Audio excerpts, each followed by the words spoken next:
Depuis le décès de Maurice en novembre, j'avais vraiment envie de vous parler du deuil animalier. Puis j'ai eu vraiment une grande chance qu'une vétérinaire qui fait des euthanasies dans son quotidien veuille bien m'accorder de son temps et de ses connaissances pour faire cet épisode-là avec moi. On a beaucoup eu de choses à se dire. Ça va être en 2 parties, alors bienvenue dans la première partie. Donc, un épisode assez spécial aujourd'hui parce que je reçois une vétérinaire qui fait des euthanasies à domicile. Salut, Natacha. Salut, Cam. Merci d'être ici, d'être déplacée. Ça fait plaisir. On va faire ça en 2 temps. Premièrement, j'imagine que toi aussi, tu as déjà vécu un deuil animalier. Plusieurs, oui. Oui. Veux-tu nous en parler Ben oui, avec plaisir. Ouais.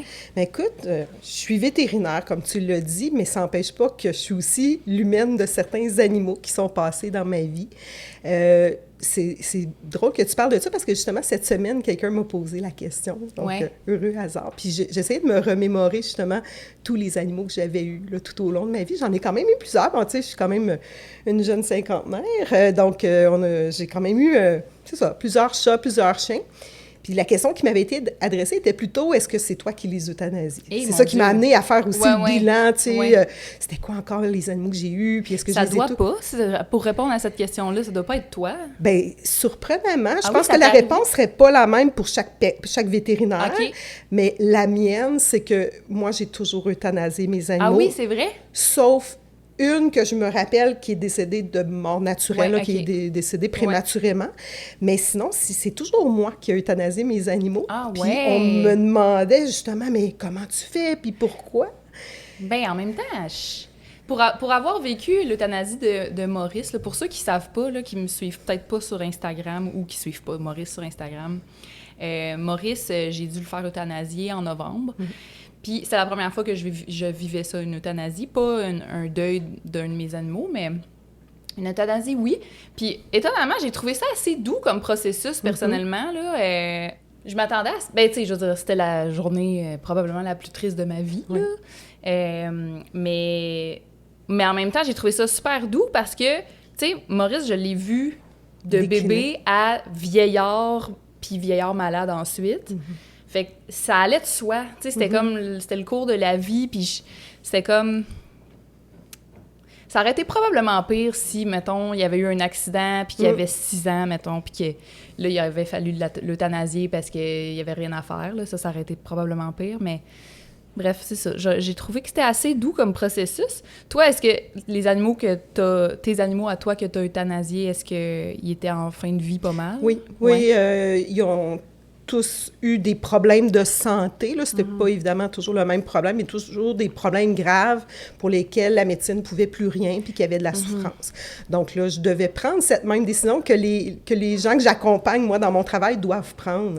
Donc, c'est un avantage de l'avoir vécu parce que les mots des gens nous résonnent mieux en nous parce qu'on sait ce que c'est. On sait comment ça peut être déchirant, comment ça peut être difficile, puis comme tu le dis, comment cette journée-là, c'est une des pires journées de notre vie, on s'en rappelle toujours. On a de la compagnie. Oh là là! Comment ça s'est passé, ça, la première fois que tu as dû faire ça pour tes propres animaux? Je me rappelle pas précisément la première fois. Je peux te dire cependant qu'à chaque fois, une des principales raisons pour lesquelles je suis pas capable de demander à un collègue d'euthanasier mon animal, c'est que je sais à quel point c'est difficile pour la personne d'euthanasier un animal qu'on connaît, qui est intimement relié à notre vie. Puis j'ai jamais eu le courage, si je peux dire ainsi, de demander à un collègue de vivre ça. Fait que je préférais le faire moi-même puis être dans mon intimité. Que de toute façon, tu vivrais les mêmes émotions. Oui, puis je les ferais vivre, je les imposerais à une autre personne. Tu sais, quand tu es dans le métier, tu sais, là, c'est quoi d'euthanasier l'animal d'une personne que tu connais, là, puis c'est tellement une des choses difficiles qu'on a à faire que j'ose pas leur demander. Fait que j'aime mieux le faire moi-même. Puis moi-même aussi veut dire souvent que je suis toute seule avec mon animal. Fait que je fais ça à mon rythme et tout ça. Fait que, c'est ça. Mais mes collègues, il y en a plusieurs qui le font faire. C'est ça qu'ils le font faire. Là. C'est ça. Je pense que c'est propre à chaque individu. Faut s'écouter, là. Oui, exact. beaucoup, là, par rapport à ce sujet-là. Là, il faut s'écouter. Une des questions qui revenait beaucoup, c'est par rapport à Maurice, mais aussi si tu veux répondre là, bien à toi, c'est comment t'as su que c'était le moment de le faire? Puis moi, honnêtement, c'est pas compliqué, là. Maurice, ça faisait des mois quand même là, qu'il détériorait. Depuis le mois de juillet, il faisait des syncopes une fois de temps en temps. Puis là, plus ça allait, plus il y avait de la difficulté à respirer. Il y avait vraiment des troubles respiratoires. Puis il y avait de l'eau dans les poumons, il y avait un cœur trop gros, il y avait beaucoup de choses, là. Puis plus ça allait, plus il pouvait pas marcher. Puis c'était la chose qu'il aimait le plus. Okay. On pouvait même pas marcher, on pouvait même pas faire un petit stretch de comme 100 mètres, c'était difficile pour lui, là, pour aller faire ses besoins, là, tu sais. Fait que, mais peut-être pas 100 mètres, c'est peut-être beaucoup, je sais pas trop. En tout cas, une petite marche, là, tu sais, une courte distance, là. Fait que c'est ça. Puis la dernière journée, il a dormi dans mon lit. Ah, puis il était incontinent aussi. Fait que, de pipi, là, fait qu'au moins. Ouais. La dernière journée, je me suis réveillée parce que il respirait vraiment pas bien, là. Puis là, j'étais comme, OK, ça y est, là. Tu sais, ça faisait peut-être 2 semaines que j'avais contacté justement un vétérinaire qui faisait des euthanasies à domicile, tu sais, pour me préparer, pour savoir quel numéro appeler, comment ça marche, puis tout. Puis j'avais jamais appelé de vive voix parce que ça me faisait trop mal, là. Fait que j'avais écrit, il y avait un numéro qu'on pouvait texter. Fait que j'ai envoyé un texto. Puis là, on m'avait dit fallait que j'appelle ou que je texte pour prendre rendez-vous comme 3-4 jours d'avance. Puis là, j'aurais aimé ça, que ça soit à domicile. Sauf que je me voyais pas appeler 3-4 jours d'avance. Tu sais, s'il allait assez bien pour rester vivant 3-4 jours d'avance, je voulais pas prendre la chance qu'il aille bien plus que 3-4 jours, tu sais. Ouais. Fait que ça a été vraiment sur le moment, la journée même, que j'étais comme, OK, là, il était 6h30 du matin, puis j'étais comme, là, les cliniques, ils ouvrent. La clinique à côté de chez nous ouvre à 8h. Je vais appeler à 8h pour prendre un rendez-vous d'urgence pour tu sais, lui dire bye parce que ça va pas, là. Puis, tu sais, fait que j'ai fait ça. Ça a été vraiment tough, cet appel-là, là. Oh my God! Juste de dire j'appelle pour une possible euthanasie de mon chien, tu sais. J'ai craqué, là.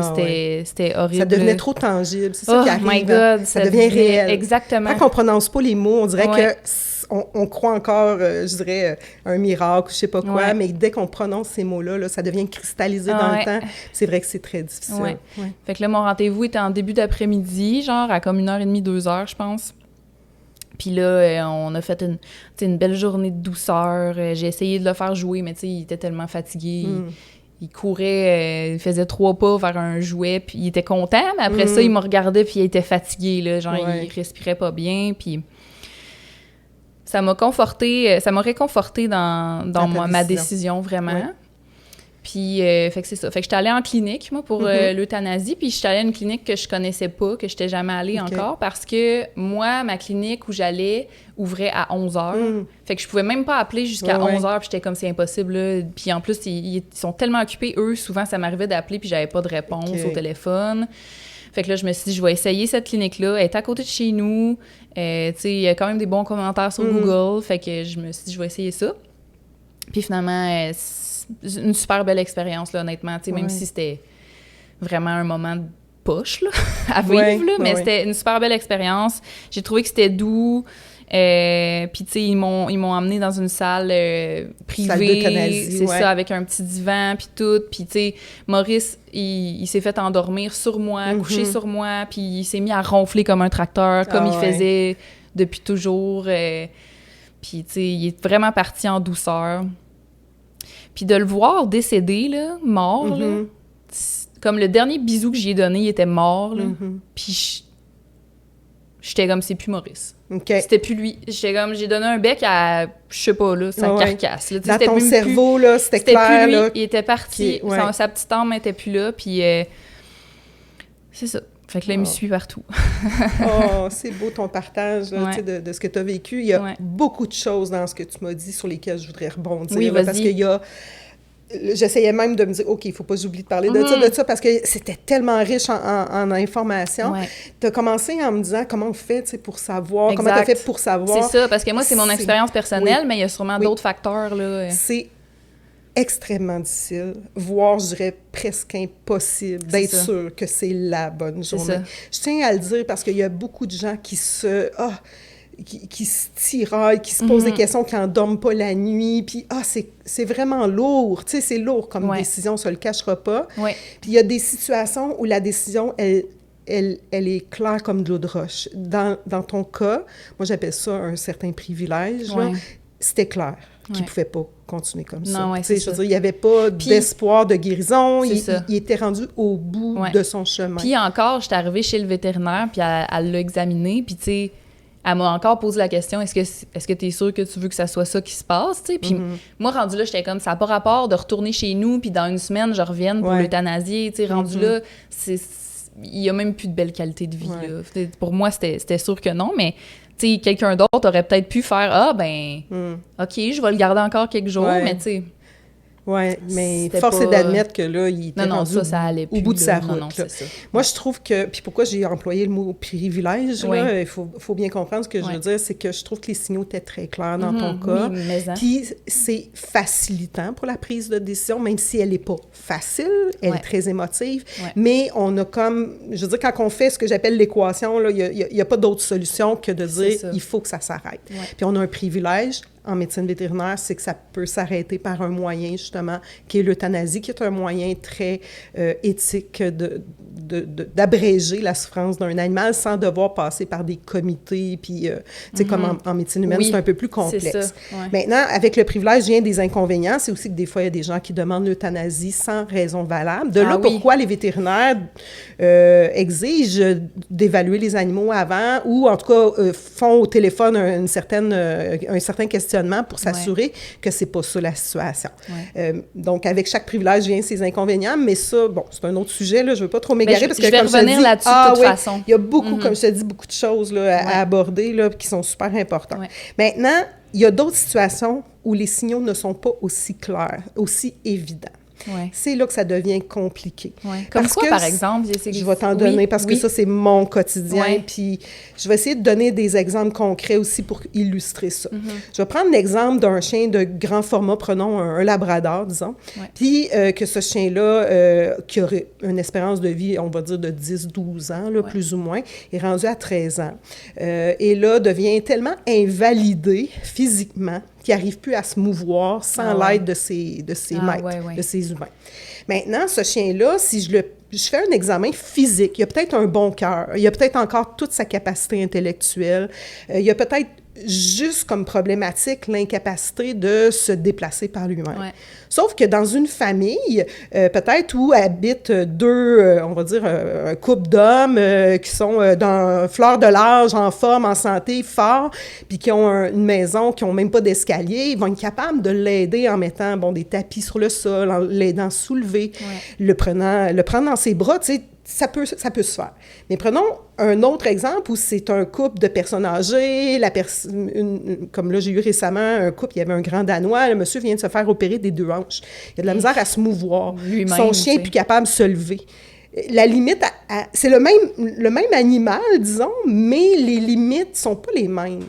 Fait que c'est pas basé, la décision, que sur du médical. Il y a du médical là-dedans, mais il y a beaucoup plus que ça. C'est plus complexe. L'environnement, les ressources financières. Je dirais aussi le côté psychologique aussi, de voir son animal souffrant. Il y a des gens qui eux-mêmes sont en détresse, là. On est en pleine pandémie, on parle beaucoup d'enjeux de santé mentale, mais si toi-même, tu as besoin d'aide, tu es au bout du rouleau, tu as perdu ton emploi, puis que là, ton animal souffre, ta perception de sa souffrance pourrait être différente aussi que si tu étais en pleine santé et financièrement bien. Fait que la décision d'euthanasier un animal ne relève pas que du médical. Je le spécifie parce que beaucoup de gens consultent un vétérinaire dans l'espoir que c'est lui qui va décider de vie ou de mort de l'animal. Ça. Clairement, j'ai vécu que c'est pas lui qui décide. Non. Jusqu'à la toute fin. Là. On a notre mot à dire, ceci dit. C'est sûr que si on voit un animal excessivement souffrant, qu'il n'y a plus d'espoir, on va pousser ou on va un peu guider la personne dans sa prise de décision, mais c'est pas à nous à décider de ça parce que l'aspect médical est un élément de l'équation. motivation, puis tous les autres éléments, on les connaît pas nécessairement. Si la personne a infini moyens financiers, infini temps aussi Oui. à donner à son animal, ça Puis que ça l'espace peut tout changer. physique aussi le permet. Ouais. Tu sais, nous, on est vétérinaire, on reçoit quelqu'un dans notre bureau de consultation, on ne sait pas la maison est-elle à multipalier, C'est est-ce ça. qu'il habite dans une tour à condo, on ne sait pas toute cette réalité-là, puis on n'a Ouais. pas malheureusement accès à toute l'information requise. Donc, c'est pour ça que la décision d'euthanasier un animal, elle est quand même complexe, mais il y a des outils, c'est ça que je veux en venir. Ouais. On doit quand même s'informer auprès de son vétérinaire, on doit faire examiner son animal. Il y a quand même de l'information qui va nous être divulguée, qui est très pertinente et très nécessaire à la prise de décision. Mais il faut aussi regarder l'ensemble, le tout. Il y a des outils en ligne qui permettent justement de faire l'évaluation de qualité de vie. J'avais eu ça, justement. Oui. C'était une belle liste là, où tu pouvais Oui. cocher. Là. Oui, puis il faut la faire souvent, parce que des fois, la situation évolue dans le temps. Puis Ouais. il y a des animaux que leur maladie ou leurs problèmes de santé vont évoluer très lentement, puis d'autres, ça va être très rapide. Fait que la fréquence à laquelle on doit remplir ces questionnaires-là va varier là, selon la situation, mais c'est très aidant. Ça nous oblige à nous questionner sur des sujets bien précis que des fois, on n'avait même pas réalisés. Je sais qu'à un moment donné, il y a une question par rapport au jeu. Tu sais, exemple, c'est quand la dernière fois qu'on a vu notre animal jouer, des fois, les gens, ils font « Hey, mon Dieu, sais-tu? Ouais. Sais-tu que je réalise, ça fait des mois qu'il n'a pas Ouais. joué avec son jouet préféré, disons. Ouais. Mais là, ça nous confronte aussi en même temps à se dire « Oh, OK, son plaisir de la vie, c'était ça, puis il l'a pu. Ouais. » Fait que ça nous oblige à se questionner sur des choses qu'on n'a même pas pensées.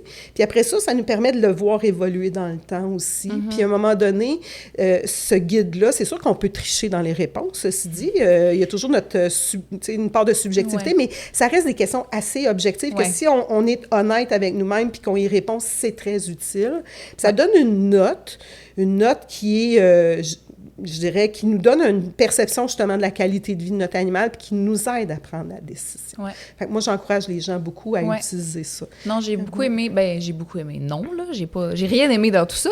Ça, Mais j'ai on trouvé est ça d'accord. utile Oui. de Utile et répondre à pertinent. ce questionnaire-là, vraiment. Là. Ouais. Ouais. Après ça, tu as parlé d'euthanasie à domicile versus Ouais. en clinique. Ça, là, c'est tellement un sujet intéressant Ouais. parce que c'est assez récent, je dirais, dans l'histoire du Québec. Les euthanasies à domicile. Les euthanasies à domicile, Ouais. je dirais que ça a commencé bien avant aux États-Unis. C'est quand même bien Mm-hmm. installé là-bas. Au Québec, c'est un peu plus récent. Ouais. Donc, les gens ont, pour la plupart, jamais expérimenté ça, si Ouais, je peux c'est dire, ou en tout cas très peu de gens. Ils ont souvent eu à faire, s'ils ont eu des euthanasies, c'était par défaut en clinique vétérinaire. Donc, ils n'ont pas une grande capacité de comparer les deux. Ouais. Puis, je ne veux pas dire qu'un est supérieur à l'autre.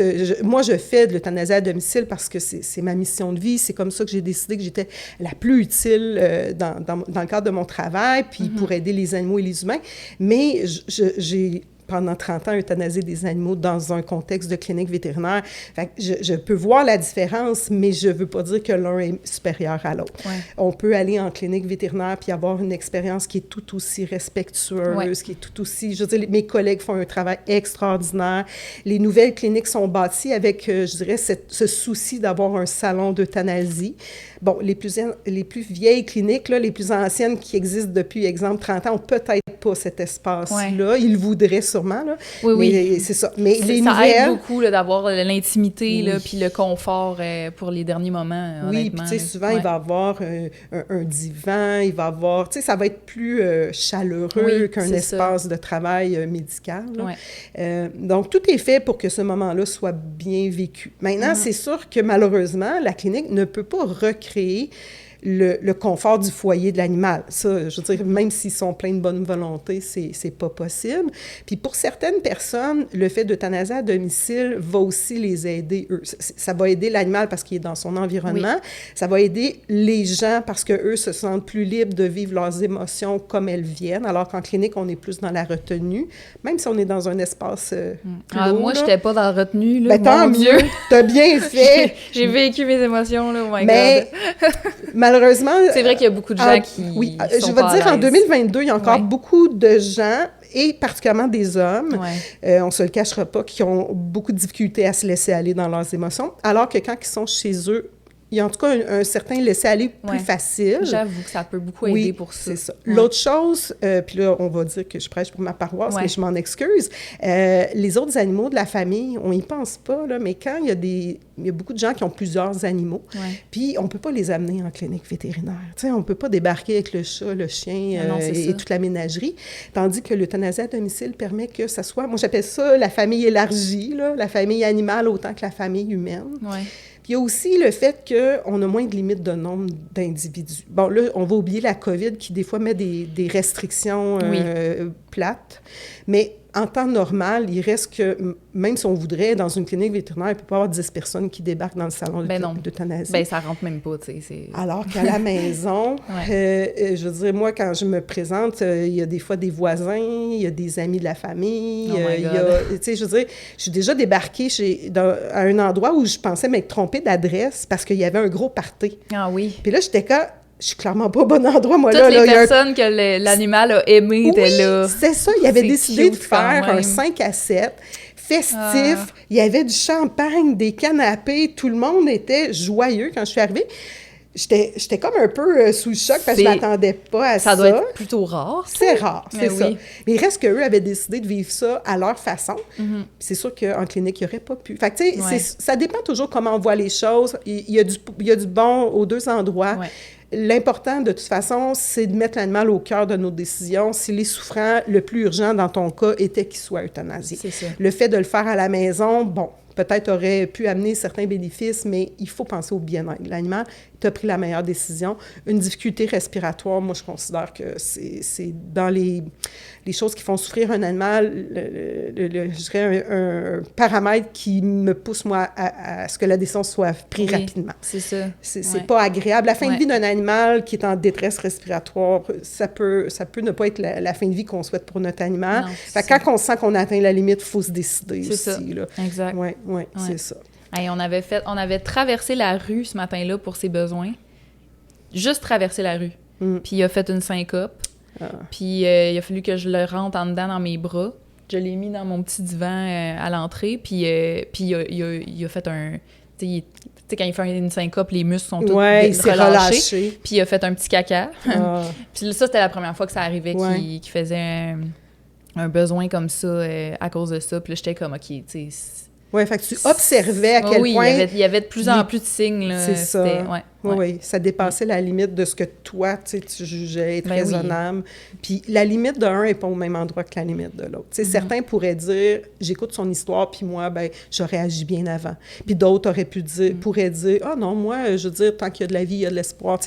La limite, elle n'est pas au même endroit pour tout le monde. Parce qu'il voulait tellement... Tu sais, il était encore joueur, il était... Tu sais, son esprit, il était tout là, il voulait vivre, mais c'est son corps qui l'empêchait, tu sais. Oui, c'est ça. C'est malheureux dans ce temps-là, parce que justement, si l'esprit n'est plus là en même temps que le corps est malade, ben on se fait un peu plus facilement à l'idée. Mais je te dirais que pour les grands chiens particulièrement, c'est souvent moi j'appelle ça le body qui lâche en premier. Puis l'esprit est encore très vif. Tu sais, le labrador que j'ai pris en exemple tantôt, là, il ne sait pas, lui, là, il sait là, qu'il est handicapé, mais je veux dire, il veut continuer de jouer, il veut continuer de manger. Souvent, c'est déchirant pour les gens de voir leur animal dans cet état-là. Puis je veux parler de culpabilité aussi. Il faut mettre des mots là, sur tout ça. C'est très culpabilisant. On ressent cette émotion-là quand on décide de vie ou de mort de son animal. Puis c'est tellement humain. Puis c'est presque tout le monde qui s'ouvre à moi pour discuter de ça, là, qui me fait part de ce sentiment de culpabilité. Oui, c'est ça. C'est un être vivant, on en a la responsabilité, puis on décide que tel jour, telle heure, ça va s'arrêter. Il ne sait pas, lui, il n'a rien demandé. On a l'impression de leur faire vraiment comment dirais-je, de leur faire un mauvais coup, tu sais, là, de faire un... Mais moi, j'essaie de revirer ça dans un angle différent. Je dis toujours, moi, la décision d'euthanasie, c'est une décision d'amour. Oui. Il faut aimer tellement son animal là, qu'on est capable de passer par-dessus toute notre tristesse, toutes nos émotions qui feraient qu'on voudrait le garder avec nous. On est capable de passer par-dessus ça pour prendre notre responsabilité puis se dire, il faut que ça s'arrête. Fait que c'est une décision... Mon père, un vétérinaire à la retraite, disait toujours... Ça court dans la famille. Oui, c'est contagieux. Il disait que c'était l'acte d'amour ultime. Puis je trouve que ça dit tout. Ouais. C'est vraiment la preuve ultime qu'on l'aimait beaucoup. Et non pas... Il n'y a personne qui veut se débarrasser de son animal, tu sais, c'est pas ça du tout. Ben, j'ai des questions là-dessus. En fait, je vais te la poser tout de Allons-y. suite, tant qu'à y être. Ça doit arriver quand même que des gens, ils n'ont aucune raison, ils veulent euthanasier leur animal juste parce que... Oui. Est-ce que ça t'est arrivé de refuser des euthanasies? Oh, ça, c'est un sujet assez complexe à répondre. Ouais. On appelle ça des euthanasies de convenance dans notre jargon vétérinaire. Ouais. Euthanasie de convenance, c'est donc un animal qui n'a pas de problème de santé ni physique ni mental, mais que l'humain veut mettre fin à sa vie pour des raisons qui sont justement très douteuses, là, qui peuvent aller de « il ne fit plus dans le décor », là, tu sais, là, je veux dire, on entend de tout. Je te dirais que les clans sont un peu divisés auprès des vétérinaires. Ouais. Il y a le clan des purs et durs qui disent « Moi, si le client me demande d'euthanasier son animal, je l'euthanasie, je ne me pose pas de questions. Ah, ouais. » C'est tout. Bon, je te dirais que c'est un peu une voie en voie d'extinction, ouais, cette catégorie-là. Mais il y a quand même, là, tu sais, c'est un... Il y a les deux extrêmes. Ouais. Puis il y a les vétérinaires eux, ils vont exiger un examen de tous les animaux, même s'il est comateux, qui je veux dire, il est sur-côté, puis il a de la misère à respirer, puis tout ça, ils vont dire « Non, moi, je ne l'euthanasie pas si je ne l'ai pas examiné avant. » Puis qui vont vouloir justement, tu sais, tant qu'il y a de la vie, il y a de l'espoir, on va faire des tests, puis tout ça, mais tu sais, le chien, il a 15 ans, puis il est à moitié mort sur un squelette, mais qui ont, je dirais que leur ligne est vraiment pas, je dirais, au même endroit que l'autre vétérinaire que j'ai cité en exemple. Ouais, c'est les deux extrêmes. On a les deux extrêmes. Ouais. Puis il y a toute la palette entre les deux. Je trouve que c'est pas si simple que ça d'y répondre. C'est sûr que dans un monde idéal, aucun animal ne serait euthanasié sans raison valable. C'est ça. Dans la réalité, ben les refuges euthanasie des animaux qui ne trouvent pas. Ben là, peut-être moins avec la pandémie, il y a eu beaucoup d'adoptions, là, mais tu sais, on s'entend qu'on est dans une bulle un peu artificielle. Parlons de la vie normale, là. Hors pandémie, ben il y en avait des euthanasies d'animaux en santé. Tu sais, là, on se voilera pas les yeux si ça existe. Maintenant, nous, on est formés à soigner les animaux, on est soignés à tout faire pour les garder en vie. Fait que c'est très confrontant que de se faire demander d'euthanasier un animal en santé. Ben oui. Libre à nous de décider si on est à l'aise de le faire ou pas. Libre à nous de décider les paramètres, exemple, examen obligatoire ou pas. Maintenant, j'essaie de ne pas être dans le jugement. J'ai aussi quand même 30 ans d'expérience et j'ai vu des gens invoquer des raisons que je jugeais être complètement non valables. Ouais.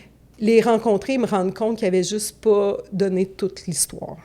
Des fois, tu sais, quand tu viens de perdre ta job, que tu te nourris d'un poubelle, là, je vais peut-être exagérer, là, mais tu sais, que tu n'as plus de qualité de vie toi-même parce que tu as des troubles de santé physique, que tu n'es plus apte à prendre soin de ton animal, tu peux être dans une détresse si grande que tu penses que c'est une bonne solution que de demander l'euthanasie de ton animal.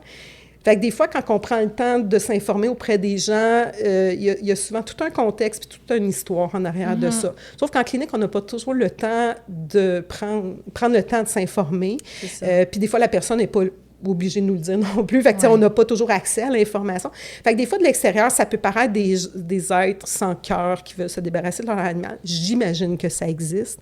Mais les vrais sans cœur, là, c'est pas ceux qui appellent dans les cliniques pour demander une euthanasie pour leur animal. C'est ceux qui ouvrent la porte puis qui mettent dehors leur chat ou leur chien. Ou que, moi, j'en ai des histoires d'horreur. Des gens qui ont réussi ou qui ont tenté de tuer eux-mêmes leur animal. Ça, j'ai plus de misère avec eux autres. Mais ceux qui prennent le téléphone, qui appellent en clinique, qui sont prêts à payer le frais que coûte l'euthanasie, souvent, ils vont nous dire « Ah, je dois m'en débarrasser parce que je déménage, mettons. » Mais peut-être que si on avait une demi-heure, une heure de jasette autour d'un café, on se rendrait compte que c'est beaucoup plus que ça. C'est ça. Fait que j'essaie de ne pas être dans le jugement, mais comme tu vois, là, c'est pas simple comme réponse. C'est complexe. Nous, on doit se coucher le soir, les vétérinaires, puis avoir bonne conscience. C'est ça. Il faut s'écouter. Il faut s'écouter. Fait qu'on a quand même une profession qui est très malmenée au niveau de la santé mentale, un taux de suicide qui est 2 à 3 fois celui de la population générale. Ça relève pas juste de l'euthanasie, tout ça, mais il reste que moi, quand je me couche le soir, il faut que je sois capable de dormir et être en paix. Fait que j'ai des limites. j'ai des paramètres dans lesquels je suis à l'aise de fonctionner. C'est peut-être pas les mêmes que mes collègues, mais je respecte tout le monde là-dedans. Là. Je pense que tout le monde essaie de faire de son mieux. Puis j'essaie d'éviter les gros jugements parce que c'est ça. Des fois, l'arbre cache la forêt aussi. Il faut faire attention. Puis, pour en revenir à ma question, oui. Est-ce qu'il y en a un en particulier que tu te rappelles que tu as refusé? Ah! Oui, bien là, oui, j'en ai un. J'en ai un qui est tatoué sur mon cœur aussi, c'est mon Théo. Puis ça va bien illustrer des fois aussi comment il faut des fois gratter un petit peu plus loin. J'ai eu une demande d'euthanasie l'année passée, vers février-mars, d'un chien de 8 ans, un beau Boston Terrier, comme ton petit chien. Puis la dame, ben, elle voulait que j'euthanasie son animal parce qu'elle était plus apte à en prendre soin. Pas parce qu'il y avait des problèmes de santé, Théo.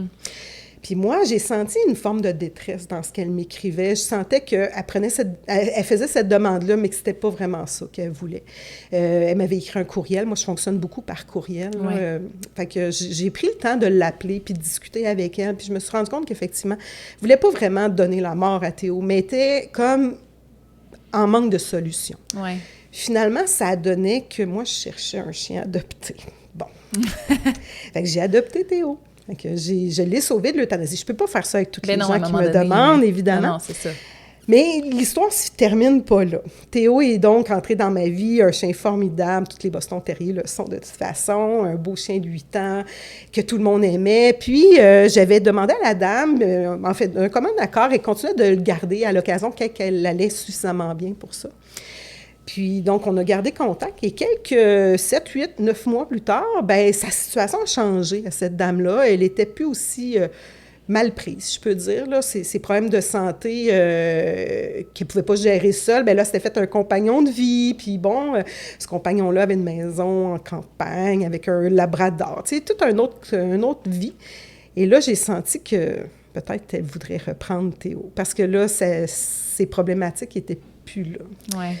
Fait que finalement, j'ai pris mon courage à deux mains après quand même quelques semaines de réflexion parce que je dois avouer que j'avais adopté Théo dans l'objectif de le garder. On s'attache à ces petites bêtes-là. Oui, c'est ça.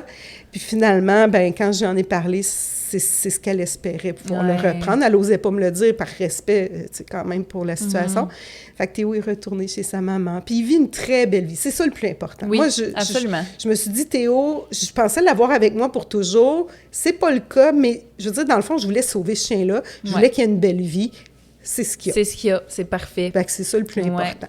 On va en revenir aux questions sur le deuil. Oui. Il y en a quand même beaucoup, là. Je pense que j'ai quand même... Tu sais, avec mon résumé de ce que j'ai vécu, j'ai quand même, je pense, répondu à plusieurs. On m'a demandé combien de temps est-ce que mon deuil a duré. Ah. Puis évidemment, ça change vraiment pour tout le monde, d'une personne à l'autre. Moi, je dirais que là, on est en février, fait que décembre, janvier, février, ça fait 3 mois presque. Ben, il est pas fini, là. Il est pas fini. C'est que ça s'estompe avec le temps, ça s'estompe tranquillement.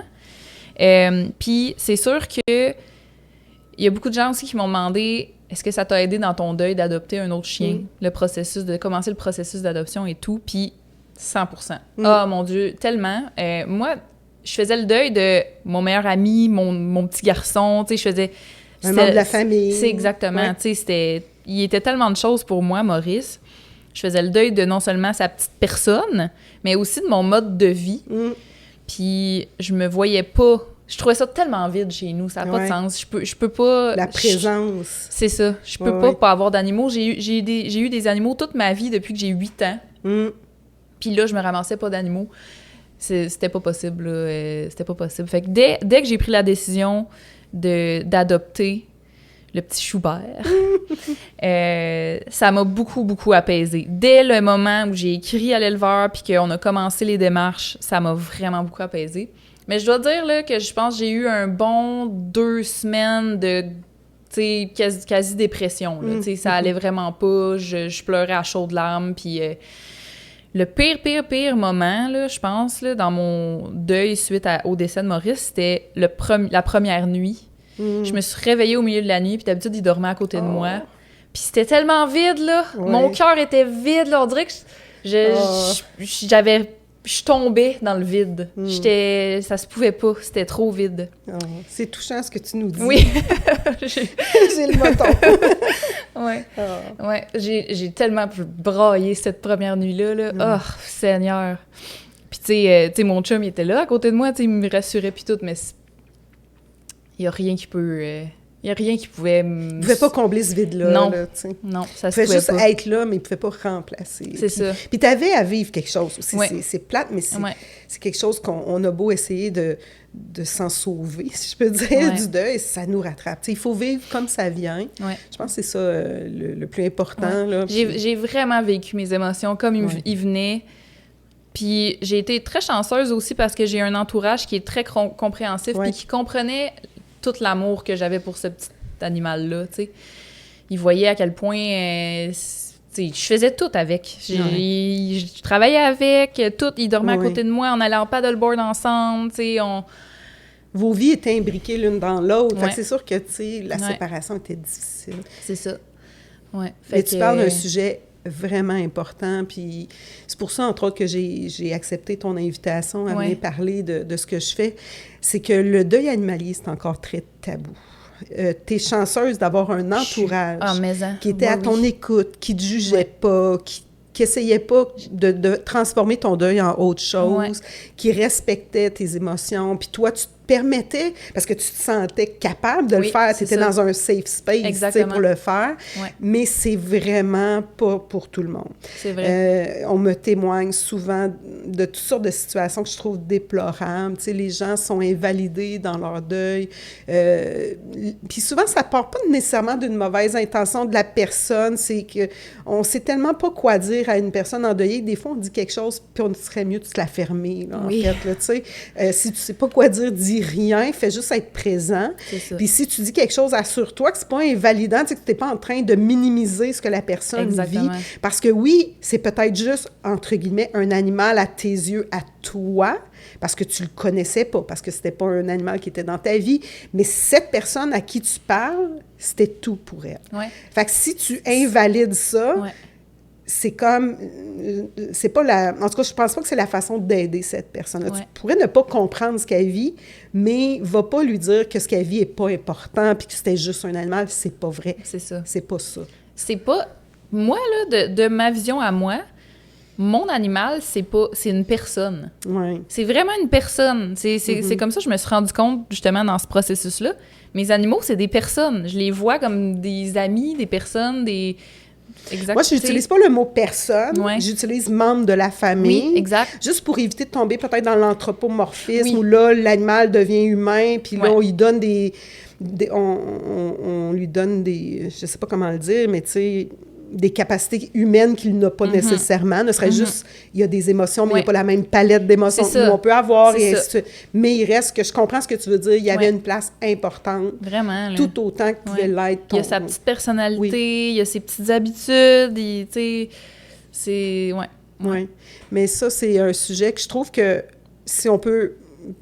parler, j'aime pas revenir toujours sur la fameuse pandémie, je m'excuse, là, c'est pas mon objectif, mais il reste qu'il y a quelque chose, on dirait, qui s'est décoincé peut-être chez certains individus. Moi, j'ai senti qu'il y a des personnes qui se sentaient capables de parler haut et fort de leurs émotions pour la première fois. Je voyais des témoignages de gens, je me disais, OK, je pense qu'on décoince quelque chose. C'est pas parfait, ceci dit, puis il y a d'autres affaires négatives qui sont apparues dans le portrait de la société qui sont autre chose, mais mettons, parler de sa santé mentale, parler de ses émotions, mettre des mots sur ces choses-là. J'ai senti qu'une partie de la population reprenait ce droit-là. En tout cas, moi, je l'ai fait. Moi, je parle dans mes réseaux sociaux d'entreprise de ma santé mentale.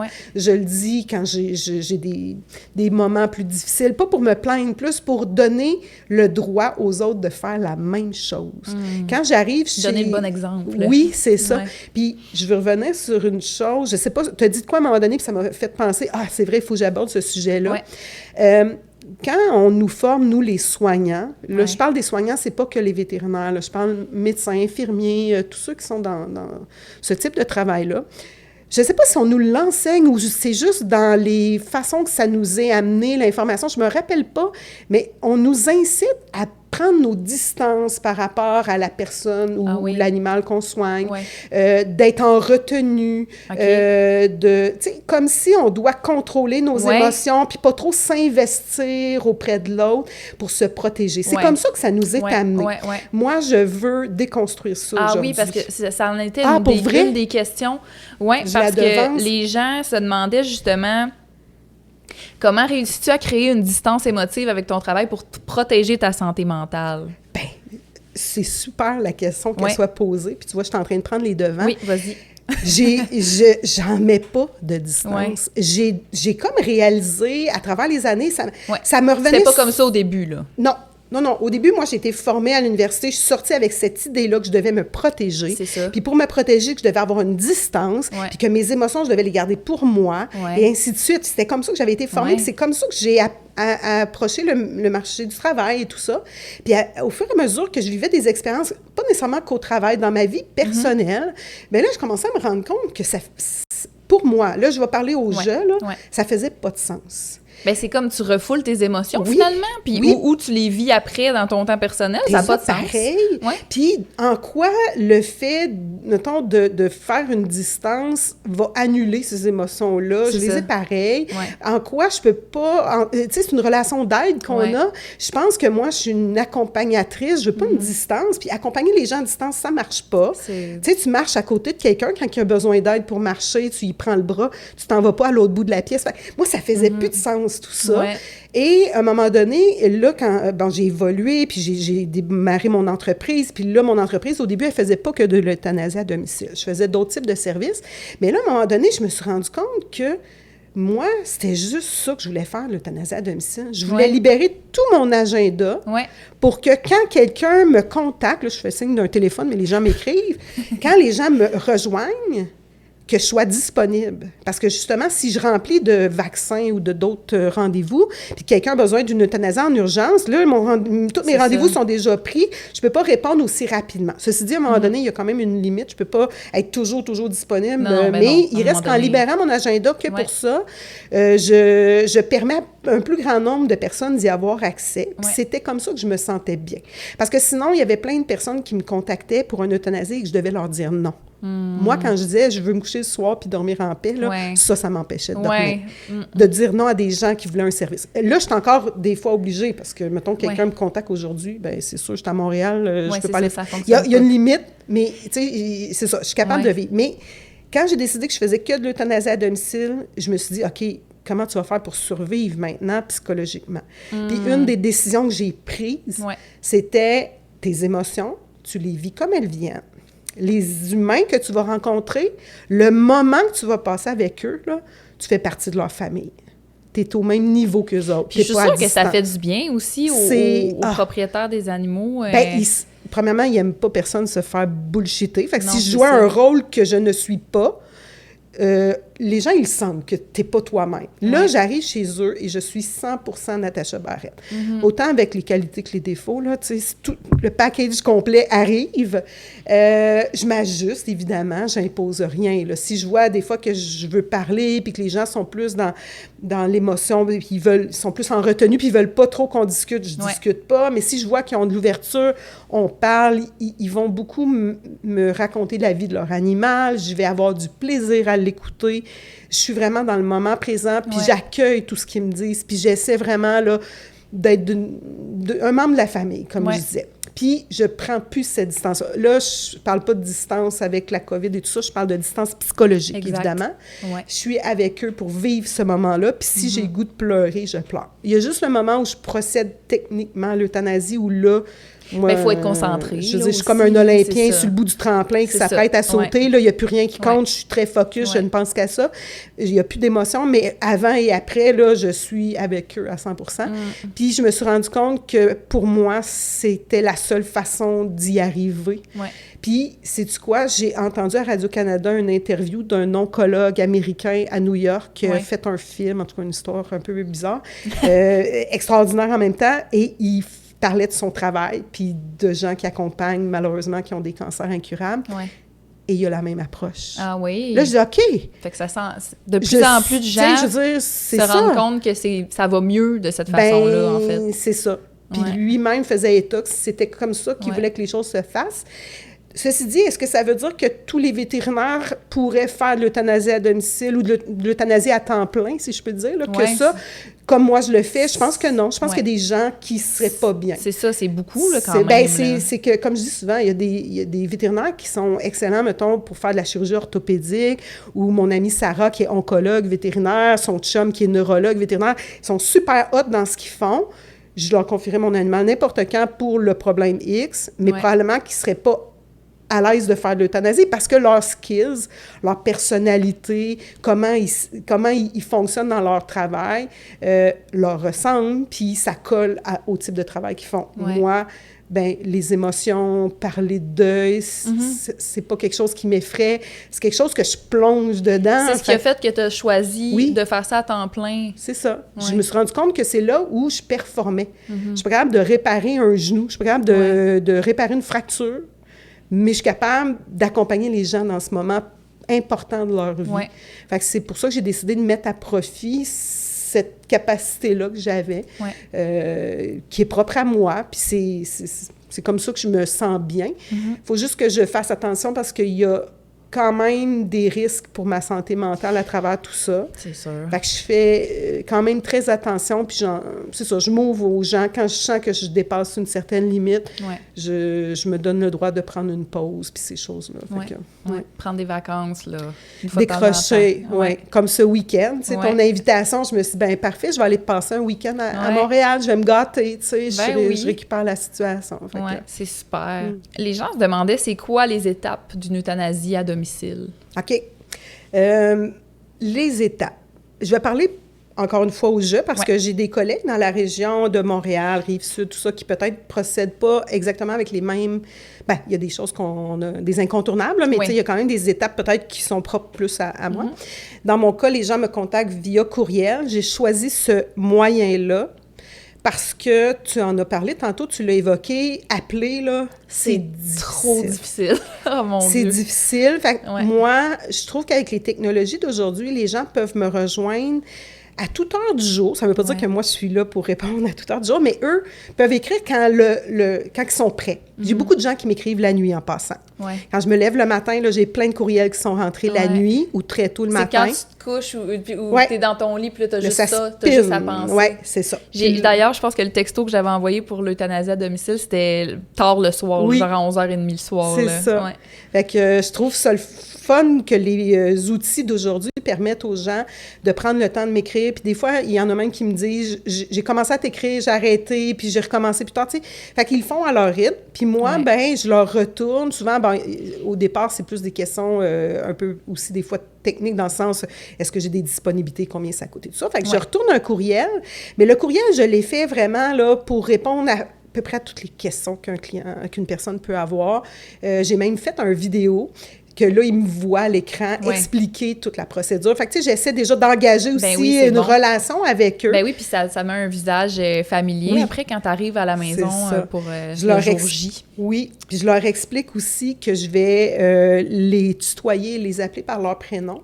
Pas par manque de respect, mais parce que c'est un moment d'intimité qu'on va vivre ensemble puis que je veux qu'ils sentent dès le début. Parce qu'un courriel, c'est quand même très impersonnel. Fait qu'il a fallu que je trouve la façon que moi, Natacha, là, je transparaisse dans ce courriel-là pour qu'ils sentent déjà qu'on est en équipe, si je peux le dire ainsi.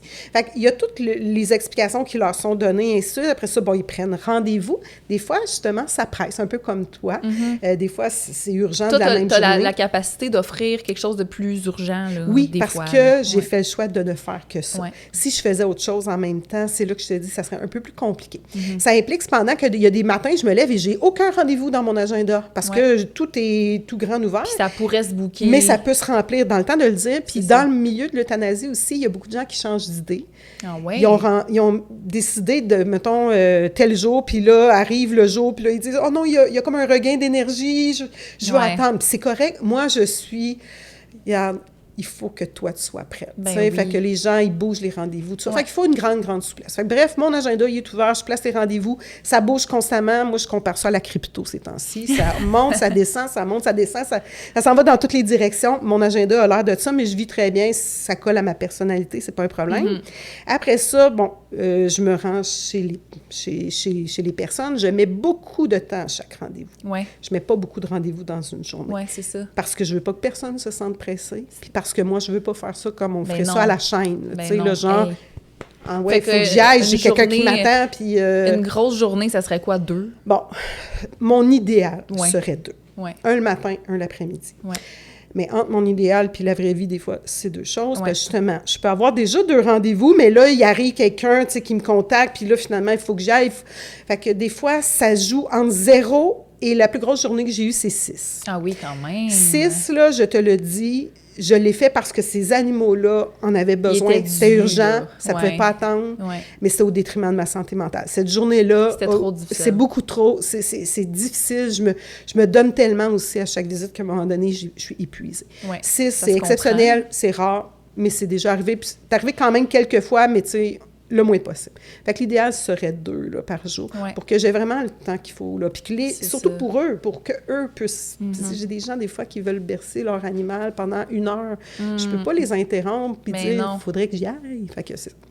Eh bien non, mon Dieu. Non, c'est ça. Ça se peut pas, non, ça se fait pas. C'est ça. Non, Ouais. c'est impossible. Ouais. Fait que c'est pour ça qu'il faut aussi que j'en mette peu. Ouais. Par la suite, ben, quand j'arrive, j'essaie toujours... Tu sais, il n'y a rien de précipité. Mon arrivée, là, souvent, marque un moment très important, comme quand on prend le téléphone. Quand j'arrive, là les c'est pleurs vrai, là. commencent. Oui. Là, parce que là, je suis là. Je dirais, les émotions sont vraiment là, au maximum. Fait que souvent, je laisse la pression descendre. Et j'essaie... Naturellement, ça m'est venu là, de faire ça, mais j'essaie de trouver quelque chose à discuter qui n'est pas d'euthanasie. Ah ouais. Des fois, bon, il va y avoir une œuvre d'art sur un mur, il va y avoir un autre animal, il va y avoir des enfants sur place. Bref, il y a toujours matière à trouver de quoi discuter qui n'est pas en lien avec l'euthanasie, qui va faire, puis je le vois, là, les gens, tu sais, là, ils se détendent un peu. Puis là, on va en discuter un certain temps, juste pour que l'atmosphère soit moins lourde. Puis après ça, bien là, ça va dépendre. Est-ce qu'il y a des enfants? Est-ce qu'il y a des personnes avec des problématiques particulières, comme par exemple spectre de l'autisme, des gens avec l'Alzheimer. Bref, je prends connaissance de qui est là puis qui a des particularités, subtilement, là, sans nécessairement questionner trop, mais juste pour savoir comment je vais m'ajuster dans mon discours pour rejoindre tous et chacun. Parce que je dois m'assurer que tout le monde comprenne bien ce qui se passe. Je dois prendre les bons mots, mais les mots s'adaptent à l'âge, puis à la capacité de compréhension. Fait que, bref, là, je donne les informations basées sur qui est là. Puis après ça, ben les étapes plus techniques, si je peux dire, de l'euthanasie. Moi, je fonctionne toujours avec un sédatif avant l'euthanasie. C'est même pas négociable. Quelqu'un me dirait, et c'est déjà arrivé une fois, là, qu'il ne veut pas le sédatif avant l'euthanasie, qu'il ne pourrait pas avoir mon service. Mais pourquoi? Pour quelle raison il ne voudrait pas? Je ne vois pas l'intérêt. Je sais pas, j'ai pas tellement compris non plus son objectif, mais je sais pas, pour cette personne-là, c'est rare que les clients veulent pas le sédatif. Là, c'était vraiment exceptionnel. Malheureusement, cependant, j'ai certains collègues, là, si on va basculer plutôt du côté des vétérinaires, il y a encore un certain pourcentage de mes collègues qui ne l'utilisent pas. Ah ouais? Oui. Mais... Oui. Bien, moi, je suis un peu... comment dirais-je? J'aime ça brasser du caca des fois, là, je m'excuse. Je me bats contre ça. Oui, bien parce que, je veux dire, c'est directement l'arrêt du cœur. C'est comme une mini-crise cardiaque ou c'est comme, tu sais, je veux dire, c'est sûr que ça fait pas de bien, là, pour... Bien, en fait, ces personnes-là, ces collègues qui font le choix de ne pas utiliser de sédatif ont des arguments. OK. Bon, est-ce que ces arguments-là me convainquent? Oui, c'est ça. Non, mais c'est souvent parce que c'est ancré dans des habitudes aussi. Donc, ils ont toujours fait ça comme ça et ça va bien selon leurs critères à eux. Donc, pourquoi changer? Bon, ceci dit, ce pourcentage-là tend à diminuer avec le temps. Il y a beaucoup de personnes, moi, qui en parlent dans les réseaux sociaux, d'autres collègues qui font de la formation, comme Céline Leheurteux, qui fait beaucoup de formation en euthanasie pour la communauté vétérinaire. Bref, on en parle de toutes sortes d'angles. Il y a une pression aussi qui vient de la part du milieu lui-même. Fait que je pense que c'est voué à disparaître assez rapidement, je l'espère, mais il y a encore des gens pour croire que c'est adéquat. Hey, j'aurais été troublée d'arriver euthanasie d'urgence à la clinique, puis ils font pas de la sédation avant. Là, ça m'aurait fâchée. Il y a des petites exceptions. Là, je tiens à juste spécifier qu'il y a des situations où l'urgence est telle, l'état de l'animal est tel que la décision de donner sédatif pourrait, dans ces circonstances-là, ne pas être... Bon, je vais prendre un animal qui est déjà inconscient, par exemple. C'est ça. Il est déjà comateux, il est instable, il est sur le point d'entrer en détresse respiratoire. Le but du sédatif, c'est de le rendre inconscient. Il est déjà inconscient. Je ne vais pas commencer à critiquer de ne pas avoir donné de sédatif. On s'entend. Ça a du sens. Mais l'animal conscient... qu'on veut euthanasier devrait avoir un sédatif. Il n'y a comme pas de bonne raison. Non, peu importe l'argument qui va m'être donné. Ceci dit, je dois avouer quelque chose. Je l'ai dit tantôt, je suis vétérinaire depuis une 30aine d'années. J'ai déjà fait des euthanasies sans sédatif. Au même titre que j'ai déjà dégriffé des chats. Au début de Je suis la plus grande défenseresse, excusez, je cherche mon français, de bannir le dégriffage. Maintenant, je dois le dire que je l'ai déjà fait. Je ne suis pas hypocrite. Mais je l'ai fait à une époque où les choses se faisaient comme ça. 100% des vétérinaires étaient comme ça. On n'avait pas les médicaments qu'on a aujourd'hui. On n'avait pas les connaissances. On n'avait pas le regard sur la mort d'un animal. On n'avait pas la sensibilité peut-être qu'on avait par rapport aux individus qui allaient être présents pendant l'euthanasie. C'était un tout autre monde. Maintenant, à partir du moment où tu chemines, que tu évolues, que tu apprends qu'il y a des protocoles de sédation qui sont très efficaces, qui ne vont pas altérer la pression sanguine. Donc oui, tu vas être capable de donner ta deuxième injection sans difficulté, etc., il n'y a plus de bonne raison. Fait que moi, je milite pour que 100% des animaux du Québec aient un sédatif avant leur euthanasie. Puis j'espère que si mes collègues m'écoutent puis qu'ils ne font pas de sédation, qu'ils vont me contacter. Il y en a qui le font pour qu'on en discute. J'ai des protocoles qui sont top-notch. Ça, c'est du fine-tuning d'essais de molécules et tout ça pour trouver ce qui va le mieux, pour amener un état de sédation, donc d'endormissement, de confort, donc pas de douleur, tout en maintenant une pression sanguine adéquate pour faire la deuxième injection. Parce qu'il ne faut pas se cacher, la deuxième injection, celle qui va vraiment arrêter le cœur de battre, bien, il faut l'injecter dans une veine. Puis oui, s'il n'y a plus de pression sanguine, ça devient plus complexe, c'est vrai. Mais il reste qu'il n'y a pas de bonne raison. En 2022. Est-ce que c'est déjà arrivé que l'euthanasie ne fonctionne pas? Bon. On appelle ça de la dyseuthanasie. Donc, la mort d'un humain comme d'un animal, on va toujours espérer que ça soit dans la douceur, puis qu'ils vont juste donner l'impression de s'éteindre, un peu comme semble être ton cas. Pas ton cas, mais... Le cas de Maurice. C'est ça, excuse-moi. Malheureusement, le corps d'un animal comme celui d'un humain peut avoir des réactions inattendues qui ne sont pas nécessairement en lien avec, je dirais, la compétence du vétérinaire. Là, il peut avoir très, très, très bien fait les choses, utiliser les bons produits aux bonnes doses, la bonne façon. Mais la façon que le corps réagit par rapport à ce moment-là est un peu en dehors de notre contrôle. Ceci dit, c'est un très, très faible pourcentage de ces situations-là qui vont se produire. Il y a des maladies aussi, il y a des problèmes de santé, comme tu parlais de ton chien qui avait de l'eau sur les poumons, un cœur très, très, très malade.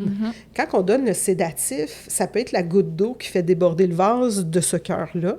Puis que là, le sédatif qui est pourtant censé, tu sais, juste comme l'endormir puis qu'il soit tout paisible, peut faire que, là, son cœur cherche à s'arrêter puis son corps peut se raidir, par exemple, tu sais. Mais c'est pas nécessairement quelque chose que l'animal a conscience. Non, c'est ça. Il s'est quand même endormi, mais c'était peurant à voir, probablement. Oui, nous, on l'observe.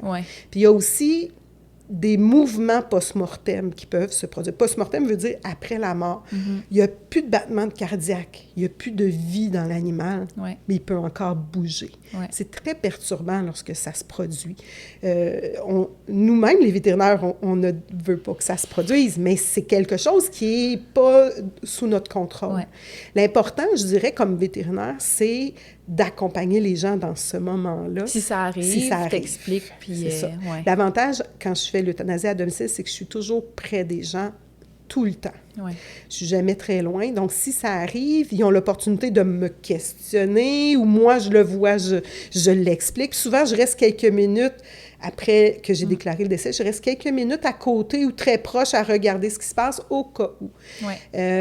En clinique, parfois, on quitte la pièce pour laisser les gens l'intimité de se recueillir, parce qu'on est dans une petite pièce assez exiguë, puis on est comme dans la bulle des gens, puis à un moment donné, on n'est pas à l'aise d'être là à les regarder pleurer. Fait on a tendance à vouloir sortir de la pièce. Puis s'il arrive ces mouvements-là, après qu'on ait quitté, des fois, les personnes n'ont pas l'opportunité de poser la question. Fait que c'est bien que ça a été demandé. C'est des choses qui peuvent se produire même après qu'on ait déclaré le décès. Puis ça, OK. Puis pour ce qui est de la sédation, là, quand il y a des... on continue la procédure comme normale là, après. Là. Une fois qu'on a donné le sédatif puis que l'animal a perdu conscience, ou en tout cas est dans un état de conscience si altéré qu'on sait que la deuxième injection ne va pas lui causer de préjudice psychologique, physique, là, on va injecter dans sa veine. Et en quelques minutes, dans le fond, l'arrêt cardiaque va se produire. Ça, c'est automatique. Là. Ça manque jamais, là, l'arrêt cardiaque. C'est une surdose d'un médicament qui va nécessairement être fatal pour l'animal. Puis il n'y a aucune chance que quelques minutes plus tard, le cœur se remette à battre. C'est ça. C'est impossible, à cause que c'est une surdose. Parce que je sais qu'on entend parler de sortes d'histoires de quelqu'un qui a fait un arrêt cardiaque, puis là, il s'est réveillé après. Dans d'autres contextes, pour d'autres problématiques, et dans les films, évidemment, ce qu'on voit n'est pas toujours réel non plus, là. Il peut arriver dans d'autres circonstances que l'arrêt cardiaque, la personne revienne à la vie ou autre. Mais là, on parle pas d'euthanasie, là. Non, c'est euthanasie, ça. Il n'y a rien dans le sang là, de la personne qui fait un arrêt cardiaque normal. Là, c'est ça. Entre guillemets. Il n'y a pas un produit chimique qui a fait arrêter son cœur. C'est arrivé pour une autre raison. Fait que c'est ça. Mais l'animal qui décède d'une surdose de médicaments au point où sa respiration et son cœur arrêtent de battre, ne peut pas revenir à la vie. Ça, c'est important de le savoir pour ne pas s'inquiéter. Puis moi, je dois l'expliquer comme ça à certaines personnes. Parce que il y a des gens que ça angoisse, cette possibilité-là. Qui se réveillent dans un frigo. Ils me le demandent. À partir du moment où ils me le demandent, je sais que s'ils me le demandent, c'est parce que ça les angoisse. Fait que là, je prends beaucoup de temps pour expliquer tout ça, parce que je veux pas justement qu'ils s'imaginent qu'il va se réveiller dans la hausse mortuaire, dans mon auto, pendant que je roule sur l'autoroute. Impossible. Ça, c'est une autre question aussi. Qu'est-ce qui se passe avec le corps de nos animaux après? Que ce soit à la maison ou en clinique? Ça fait pas nécessairement de différence, c'est ça, que ce soit à la maison ou en clinique. Parce que toi, tu pars avec moi, je repars avec les dépouilles, sauf si les gens ont manifesté qu'ils désiraient garder. Chez eux, il y a un cimetière à Québec. Il n'y a plus de l'eau disponible, mais il y a des gens qui ont déjà acheté leur lot il y a quelques années, puis que là, vont aller l'enterrer, donc, où ils ont des grands terrains, bref, à leur discrétion, ils vont disposer à leur façon. Mais moi, sinon, je repars avec chacune des dépouilles. La dépouille, dans le fond, j'ai une entente avec l'hôpital vétérinaire de Charlebourg pour aller entreposer les dépouilles dans leurs installations. Et moi, je fais affaire avec une compagnie de Berthierville, qui est une compagnie de crémation québécoise, qui passe 2 fois par semaine chercher les dépouilles. Les cliniques vétérinaires que je connais, là, je ne connais pas toutes les cliniques vétérinaires, là, mais j'ai quand même fait du remplacement, donc j'ai roulé ma bosse pas mal partout au Québec, font tous affaire avec une compagnie de crémation ou une autre. Là, il y en a plusieurs, il y en a quelques-unes au Québec. Donc, tous les corps sont nécessairement incinérés. On a l'option d'avoir une incinération qu'on appelle commune. Donc, les dépouilles sont toutes incinérées ensemble. Et les cendres vont être enterrées dans un terrain privé qui appartient à la compagnie. Donc, on ne peut pas les recueillir, ces cendres-là. L'autre option est la crémation individuelle. Donc, c'est ça que j'ai choisi, moi. Chaque dépouille, individuellement, et incinéré. Et ces cendres, et seulement ces cendres, sont remis là, tu sais, dans dans l'urne que tu choisis. C'est ça, de là. ton choix. Ouais. C'est ça. Puis des fois, on me dit, ouais, mais là, qu'est-ce qui nous garantit, Oui, tout ça? c'est une autre question, ça. Oui. Qui surveille si c'est vraiment Oui. notre animal qui revient? Oui, je comprends de s'inquiéter parce que, tu sais, je veux dire, j'ai déjà vu, moi, des cendres d'animal, puis je veux dire, ça a l'air de rien, là. On peut pas statuer que c'était notre animal, là. C'est ça. Juste à regarder ça.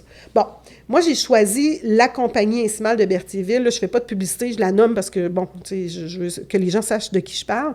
Parce qu'elle répondait à mes critères. Ouais. OK? J'avais des critères élevés. Moi, je veux dire, je me donne corps et âme à mon entreprise pour que tout le monde ait un service de haute qualité. Ouais. Pas question qu'après ça, j'ai un service de crémation qui n'est pas à la hauteur. Mm-hmm. Je les ai rencontrés, j'ai posé des questions, je suis allée les visiter sans m'annoncer. Tu sais, là, je veux dire, j'ai fait ma job. De quelle façon ça pourrait ne pas être à la hauteur, par exemple?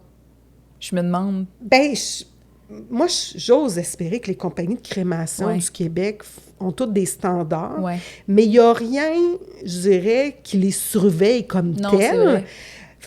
Mais en même temps, Incimale, eux, font partie d'une association de crématorium qui a un code d'éthique. Fait que, tu sais, c'est sûr qu'ils me démontrent par ça qu'ils ont intérêt à faire les choses bien. Ils font partie d'une association qui pourrait perdre ce droit-là d'être dans l'association s'ils ne faisaient pas les choses correctement. Après ça, moi, de visiter comme ça, random, là, sans m'annoncer, ben c'est sûr, ça m'a permis de voir que j'étais pas bullshitée, là, tu sais, là, que ce qu'ils m'avaient décrit, c'était conforme, puis tout ça. Fait que, tu sais, j'ai fait mes devoirs. Je sais bien que c'est pas toutes les cliniques qui vont avoir la possibilité de faire ça, mais on n'a pas non plus 50 compagnies de crémation au Québec. Fait que, tu sais, ceux qui sont là, s'ils font pas bien les choses dans le milieu vétérinaire, ça va se savoir. C'est ça, probablement. Oui, c'est ça. Une autre question par rapport à ça que je trouvais intéressante, c'est, je sais pas si tu sais, là, mais les gens se demandaient qu'est-ce qui arrive, qu'est-ce que je fais avec mon animal s'il meurt naturellement à la maison? Je fais quoi? Toutes les cliniques vétérinaires peuvent, dans le fond, recevoir la dépouille dans leurs installations, la conserver, puis l'acheminer à la compagnie de crémation. Fait que tu vas à ta clinique. Oui. En fait, ce qu'on peut faire, c'est se présenter à la clinique dans un premier... Bien, les appeler, là, ça serait plus simple. S'informer comment ça fonctionne, puis demander s'ils ont des housses mortuaires aussi, puis aller en chercher une.